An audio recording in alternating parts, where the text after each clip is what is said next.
मेढक और बैल की कहानी। एक मेढक अपने 3 बच्चों के साथ जंगल में नदी किनारे रहता था। उन चारों की दुनिया जंगल और नदी तक ही सीमित थी। बाहरी दुनिया से उनका कोई वास्ता नहीं था। खाते पीते बड़े आराम और मजे से उनका जीवन कट रहा था। मेढक हृष्ट पुष्ट था।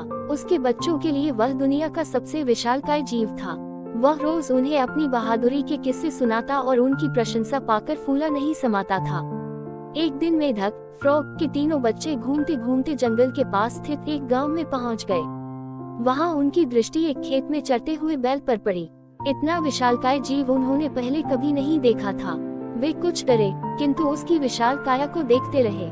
तभी बैल ऑक्स ने हुंकार भरी और मेढक के तीनों बच्चे डर के मारे उल्टे पांव भागते हुए अपने घर आ गए।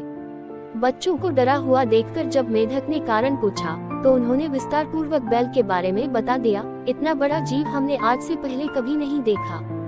हमें लगता है दुनिया का सबसे विशालकाय जीव आप नहीं, वह है। अपने बच्चों की बात सुनकर मेढक को बुरा लगा।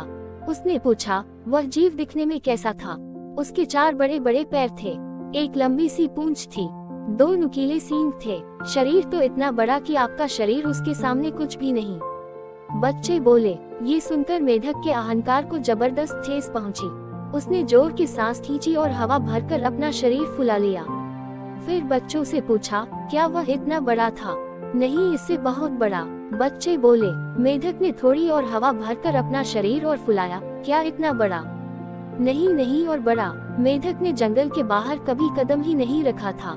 उसे बैल के आकार का अनुमान ही नहीं था, किंतु उसने मानो जिद पकड़ ली थी कि अपने बच्चों के सामने स्वयं को नीचा नहीं दिखाना है। वह जोर से सांस खींचकर ढेर सारी हवा अपने शरीर में भरने लगा। उसका छोटा सा शरीर गेंद के समान गोल हो गया, किंतु इतने पर भी वह नहीं रुका। उसका शरीर में हवा भरना जारी रहा। उसने इतनी सारी हवा अपने शरीर में भर ली कि उसका शरीर वह संभाल नहीं पाया और फट गया। अपने अहंकार में मेढक के प्राण पखेरु उड़ गए। सीख, अहंकार पतन का कारण है।